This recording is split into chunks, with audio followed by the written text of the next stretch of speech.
Belalak lagi kali tu.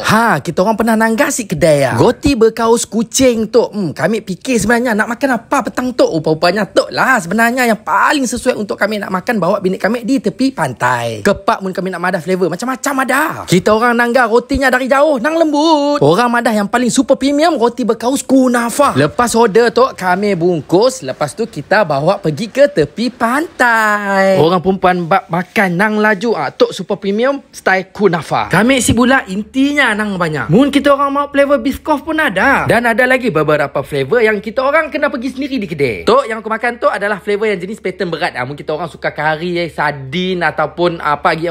Mun kita orang nanggah daging masak hitam pun ada juga. Nestem pun ada juga. Tu nang favorite kami. Dan kita orang boleh nanggah banyak lagi flavor-flavor lain. Aku madah banyak flavor. Kita orang yang belum makan wajib cuba. Yang dah makan tu boleh pergi repeat balik. Dekat sini nanggah alamat di atas tu. Apa-apa pun sadai.